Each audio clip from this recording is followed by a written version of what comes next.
Hey ho Pop Gengs!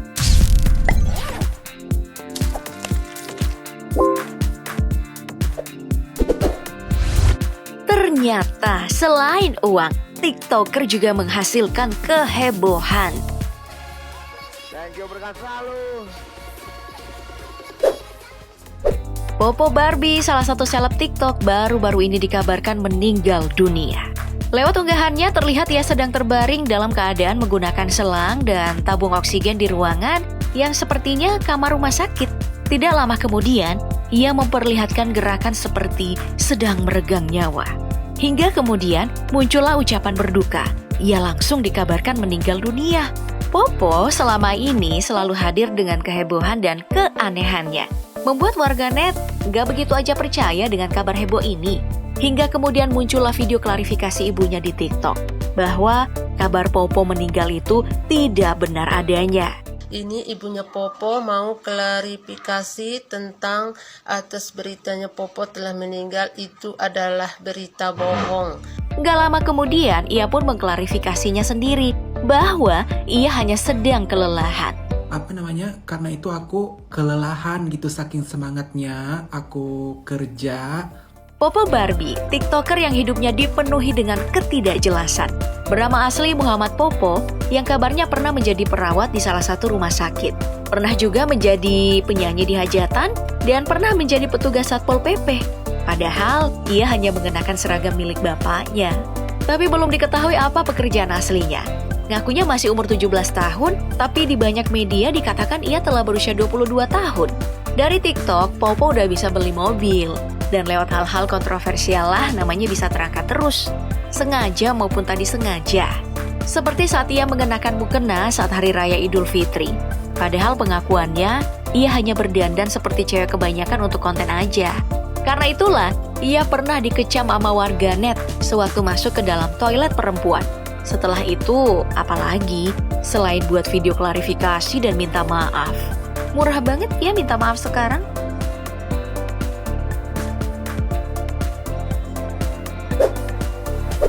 Tapi sepertinya kata maaf nggak akan bisa langsung menghilangkan kehebohan yang telah dibuat seleb TikTok yang satu ini.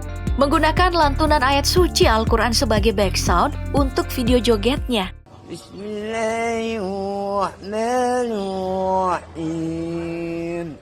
Nessa Barrett dikecam warganet. Apalagi perempuan cantik ini mengaku memiliki keluarga yang beragama Islam. Kelahiran Amerika Serikat, ia cukup populer di media sosial dengan pengikut belasan juta lebih di TikTok. Sayangnya, kehebohan ini menghasilkan haters yang lebih banyak lagi. Bahkan, videonya terus di-repost oleh banyak akun setelah ia menghapus videonya itu. Gadis kelahiran tahun 2002 ini sangat menyesal dengan perbuatannya. Meski tidak sendirian, ia ditemani sama kawannya. Padahal, Nessa lumayan banyak menghadirkan karya membanggakan juga loh. Seperti lagu La Didi yang rilis tahun 2021. Kadung basah, satu video ini pun menghapus jejak baiknya. Membuat hal-hal kontroversial berbau agama atau sara memang selalu berhasil mengangkat nama pengguna media sosial. Apalagi jika memang itu niatnya melambung dengan cepat apapun caranya.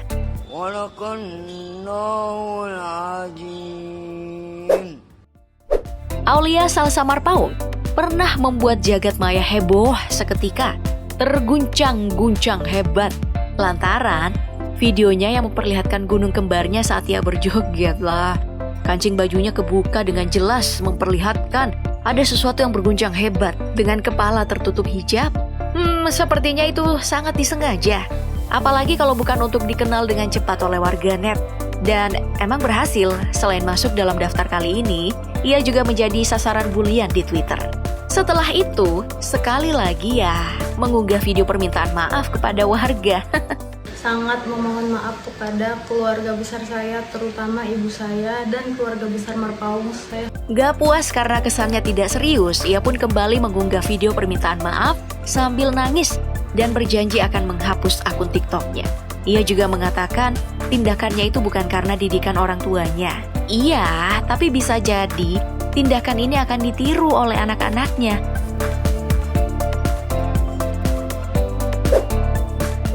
Karena sebagai orang tua, salah satu seleb TikTok pernah melakukan tindakan kekerasan di salah satu bar di Las Vegas. karena tak diizinkan masuk oleh penjaganya. Gabriel Egan, TikToker sekaligus presenter podcast Janelle. Melansir The Sun, Gabriel mulai bertingkah serampangan saat Marketpool Club memanggil pihak keamanan untuk memintanya pergi. Tapi ia menolak, lantas meneriakkan kata-kata nggak pantas.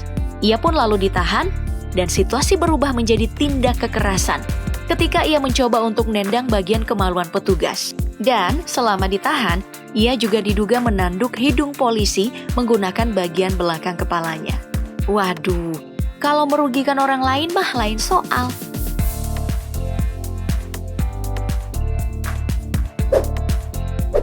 Karena Cesar Yekais contohnya melakukan kehebohan di dunia TikTok, tapi hanya merugikan diri sendiri.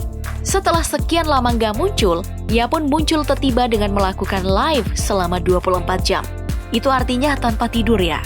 Wow, dengan tatapan mata yang sayu, selama berjam-jam ia hanya menatap layar.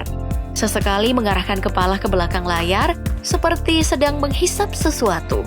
Dan karena itulah ia dianggap menggunakan narkoboy. Apalagi ia bisa tahan segitu lamanya. Dan apalagi BNN juga ikut memberikan gift kepadanya di TikTok. Tapi setelah dikonfirmasi ternyata ia tidak sedang menggunakan barang terlarang itu. Ia hanya sedang mengisap vape. Hal itu telah dijelaskannya di podcast Deddy Corbuzier. Tidak sedikit juga warganet yang membelanya dengan mengatakan bahwa pria ini hanya sedang kelelahan saja. Gila, TikTok Universe guys. Kehebohan paling hakiki dalam setahun di TikTok ini adalah yang diakibatkan oleh Isabella Avila, yang kemudian dikenal dengan nama panggilan di media sosial sebagai Only Jayus. Perempuan kelahiran tahun 1999 asal Amerika Serikat. Namun, mengidentifikasi diri dengan orientasi seksual sebagai penyuka sesama jenis. Memiliki pengikut belasan juta, hampir mencapai 20 juta di TikTok. Ia selalu mengunggah video yang tak biasa, seperti saat ia melepaskan tato dari belakangnya, atau saat ia mengomentari orang kulit hitam, atau saat ia mengkritik sesama pengguna TikTok lainnya dengan bahasa yang gak pantas. Hingga akhirnya, petisi menolak Only Jayus ditandatangani hampir 400.000 pengguna media sosial. Setelah itu, ia melakukan serangkaian klarifikasi, drama, dan curhatan di media sosial. Tapi sebenarnya orang-orang mulai membencinya karena alasan sederhana sih. Dan karena ulahnya sendiri. Lewat akunnya ia curhat bagaimana ia menerima banyak komentar bernada kebencian setiap ia mengunggah video. Padahal komen-komen itu sendiri masuk dalam taraf yang gak begitu kasar. Ya, ia seperti sedang sengaja membangun citra bahwa ia adalah pengguna TikTok paling dibenci oleh warganet. Ini adalah gaya baru Pop Gengs. Mungkin karena yang paling disukai lebih dulu melambung, dan karena susah menjadi orang yang paling disukai, maka ia pun membangun citra sebagai orang yang paling tidak disukai. Ya, begitulah adanya TikTok. Sekarang menjadi salah satu platform media sosial yang paling populer. Menghadirkan hal-hal yang menarik, heboh, menyenangkan, tapi kadang menyebalkan.